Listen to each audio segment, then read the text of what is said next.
Hello guys, আসসালামু আলাইকুম। কেমন আছেন সবাই? আশা করি নিশ্চয়ই সবাই ভালো আছেন। আমিও ভালো আছি, আলহামদুলিল্লাহ। আপনাদের মাঝে আবারও চলে এলাম নতুন একটি ভিডিও নিয়ে।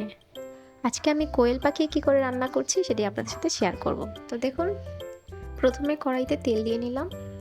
এরপর তেলটা হালকা গরম হয়ে এলে এর মধ্যে আমি সব মশলাগুলো একসাথে দিয়ে দিচ্ছি। এরপর একটু নেড়েচেড়ে এর মধ্যে দিয়ে দেব পেঁয়াজ কুচি।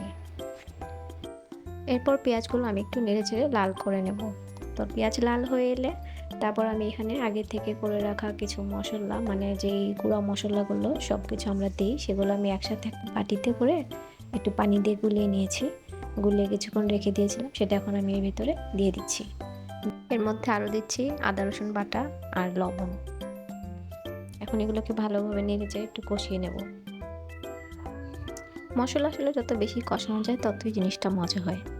তো আমি অনেকক্ষণ ধরে এটাকে কষিয়ে নিচ্ছি। এখন আমি এর মধ্যে মাংসের টুকরোগুলো সব একসাথে দিয়ে দিচ্ছি। মাংসগুলো কিছুক্ষণ নেড়েচেড়ে কষিয়ে নিয়ে তারপর এর মধ্যে দিয়ে দিলাম কিছু আলুর টুকরো, যেগুলো আমি ছোট করে কেটে নিয়েছিলাম। সব কিছু দিয়ে এখন ভালোভাবে নেড়েচেড়ে নেব। এর মধ্যে দিয়ে দিলাম কিছু গরম পানি। আমি যেহেতু এটা ভুনা ভুনা করব, তাই আমি বেশি পানি দিলাম না। তো একটু পানি দিয়ে আবার একটু নেড়ে ঢাকনা দিয়ে রেখে দেব কিছুক্ষণ।